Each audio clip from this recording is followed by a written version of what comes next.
Node.js est une plateforme logicielle permettant d'exécuter du JavaScript côté serveur. Contrairement au navigateur qui interprète JavaScript pour l'affichage des pages web, Node.js offre un environnement permettant d'utiliser JavaScript en back-end, facilitant ainsi la création d'applications web, d'API et de services réseau.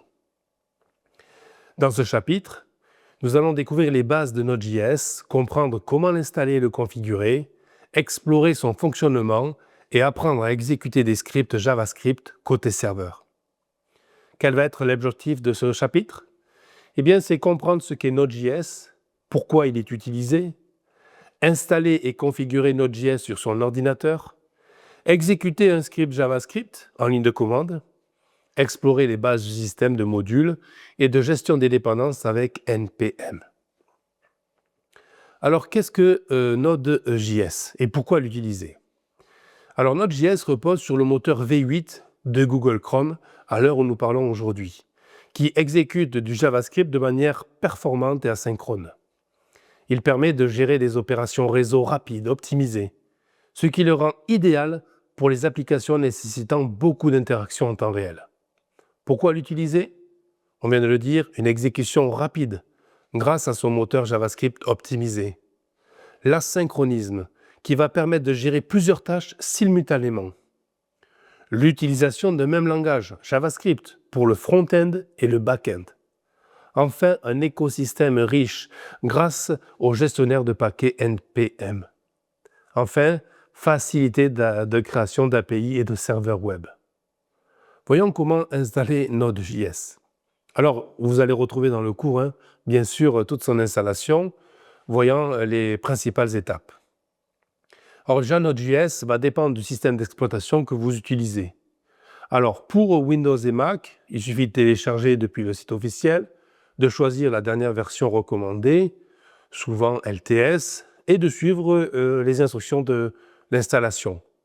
Pour vérifier votre installation, il y a une commande. Une fois que votre installation est terminée, vous allez taper dans un invite de commande node --v et ça vous donnera la dernière version installée. Il est recommandé d'installer des versions paires par rapport à des versions impaires.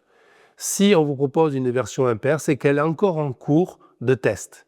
Alors préférez installer une version plutôt paire précédente. L'installation sur Linux. Là encore, vous allez installer Node.js avec les gestionnaires de paquets qui sont différents en fonction de Debian, Ubuntu, Fedora ou CentOS. Là encore, vous allez vérifier votre installation avec node-v. Maintenant, comment exécuter un script Node.js? Eh bien, une fois installé, Node.js permet d'exécuter du code JavaScript directement dans un terminal. Par exemple, créons un fichier qui va s'appeler script.js et à l'intérieur, mettons simplement console log bienvenue sur Node.js.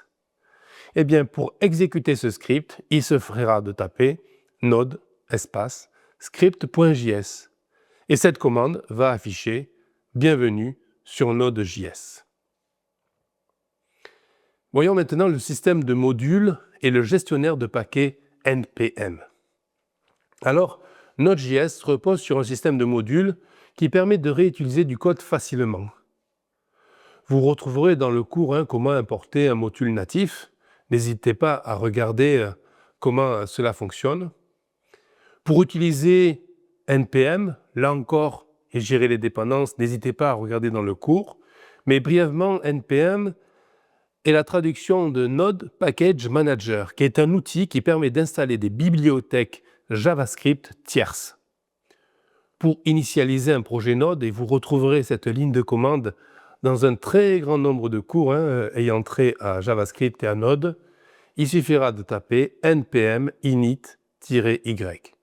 Cette commande va générer un fichier qui s'appelle package.json et qui va contenir toutes les informations du projet. Pour installer une bibliothèque, par exemple express.js, que vous découvrirez dans un cours par la suite, tout simplement npm install express. Pour lister des dépendances installées, npm list. Voyons maintenant comment créer un serveur web avec Node.js. Node.js, vous le savez, on l'a dit tout à l'heure, permet de créer des serveurs web très légers et assez performants. Dans le chapitre, vous allez retrouver un serveur HTTP très simple. N'hésitez pas à regarder comment il est confectionné.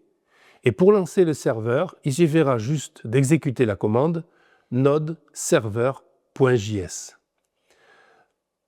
Et pour accéder depuis un navigateur, une fois que vous aurez exécuté votre commande, alors si dans votre fichier server.js, vous avez demandé à ce qu'il écoute sur le port 3000, alors à ce moment-là, il faudra taper http://localhost 2.3000. Mais il arrive parfois qu'au moment de lancement du serveur, on vous dise « Attention, il y a une erreur, le port 3000 est déjà occupé, veuillez mettre 3001 ». Et là, il faudra que vous modifiez votre fichier server.js en demandant à ce qu'il écoute le port 3001. Et vous retaperez la commande http://localhost 2.3001. Quelles sont les bonnes pratiques pour utiliser Node.js? Eh bien, comme on l'a dit, utilisez la dernière version stable. Version, n'oubliez pas, en mode pair, pour bénéficier des mises à jour et correctifs. Organisez le code en modules pour améliorer la lisibilité et la réutilisabilité. Utilisez un gestionnaire de processus comme PM2 pour superviser les applications Node.js en production. Évitez le blocage de l'event loop en privilégiant les opérations asynchrones. Et enfin, tenir à jour ses dépendances NPM pour garantir la sécurité et les performances du projet. Node.js est un outil très puissant et polyvalent qui révolutionne le développement web en permettant d'utiliser JavaScript aussi bien côté client que côté serveur. Sa flexibilité et sa rapidité en font un choix incontournable pour les développeurs modernes. Voyons maintenant le prochain chapitre en faisant un focus sur la découverte des conteneurs multiservices avec Docker.